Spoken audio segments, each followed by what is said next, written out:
Bonjour, c'est Guylaine, 5 minutes avec vous.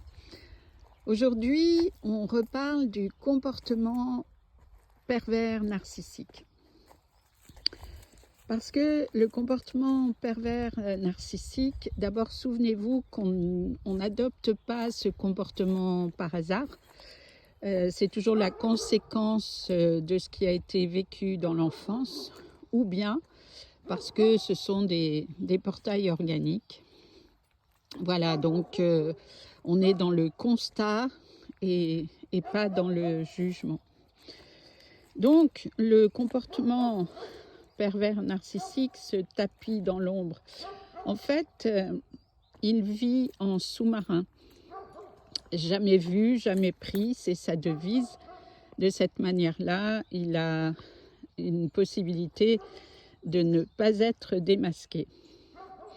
Il fait en sorte d'entrer dans les méandres de votre esprit et de s'y installer, de l'accaparer à tout instant.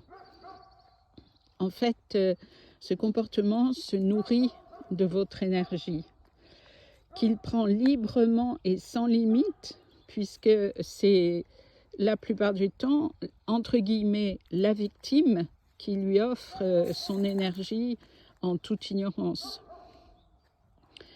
Donc, il prend tout ce qui lui est offert pour vous amener là où il veut. Il n'a aucune limite. Si vous lui offrez sans discernement, il prendra sans discernement pour vous amener là où lui veut. Il aime et il a besoin de semer le doute et créer de la peur à l'intérieur de vous pour vous mener sur un chemin façonné à son image, sur un chemin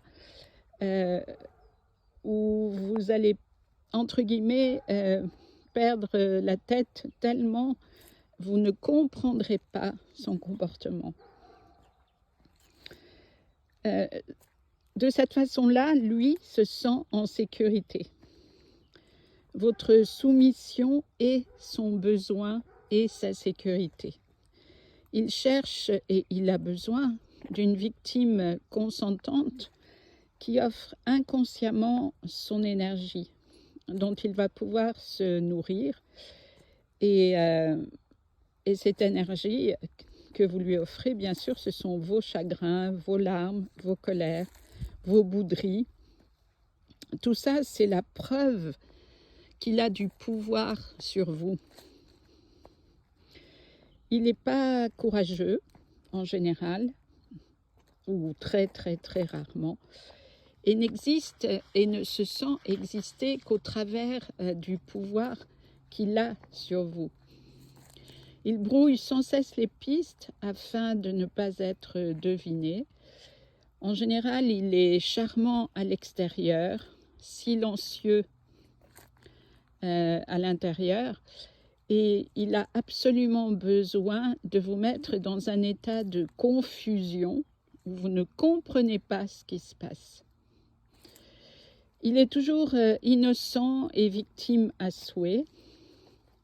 Il est imperméable à l'honnêteté, la sincérité, mais il endosse en général toujours les habits de la sagesse et de l'honnêteté, sans jamais les activer réellement.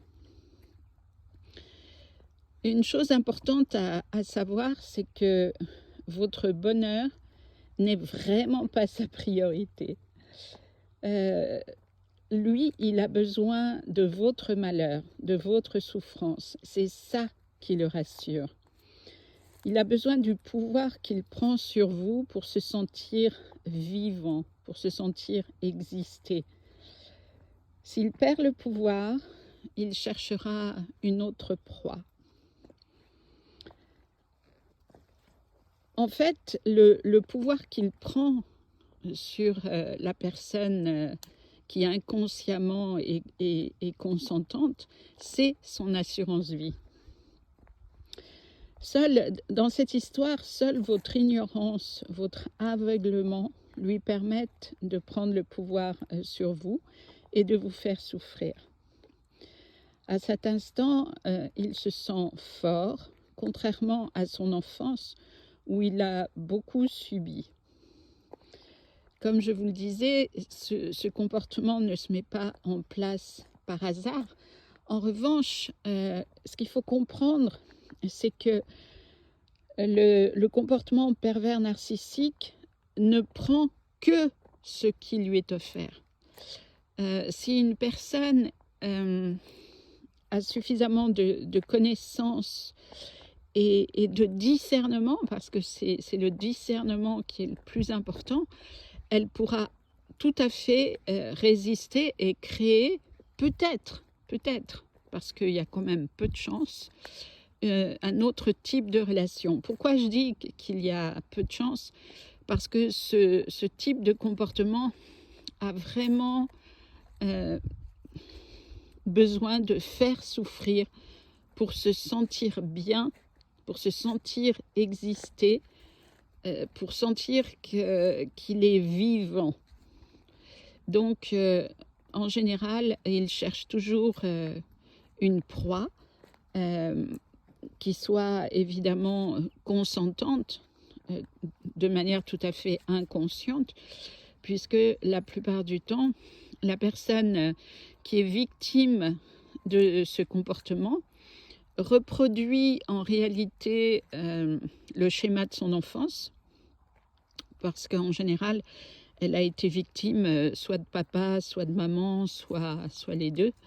Et la souffrance est sa normalité. Donc, dans un premier temps, elle se pose des questions parce qu'elle se rend bien compte que il y a des situations qui ne sont pas normales. Par exemple, quand l'autre ment et ne veut absolument pas reconnaître la réalité. Mais la personne qui a souffert dans l'enfance va continuer à, tourner en boucle dans sa tête en se disant qu'elle ne comprend rien, que c'est pas normal, que la réalité qu'elle vit, qu'elle voit, ça n'est pas du tout ce que le comportement pervers lui raconte. Mais il faut savoir que le comportement pervers se convainc lui-même. Il a une totale incapacité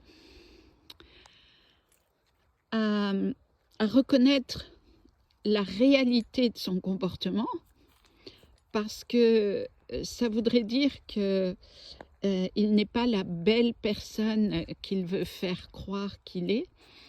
Et il ne peut pas se mettre en situation, pas seulement d'échec, mais en situation de subir, comme il a subi probablement lorsqu'il était enfant. Voilà, ce type de relation toxique est possible quand il y a un bourreau et une victime. Et bien sûr, le bourreau a autant besoin de la victime que la victime de son bourreau.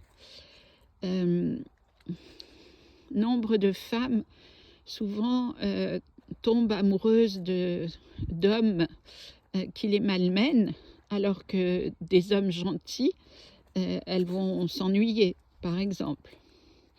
Donc, si vous êtes dans ce type de relation, le comportement pervers narcissique est l'une des spécificités de mon accompagnement et je peux tout à fait vous aider à sortir de cet état de victime, mais surtout de cette souffrance dans le cœur, afin de vous permettre de retrouver votre liberté.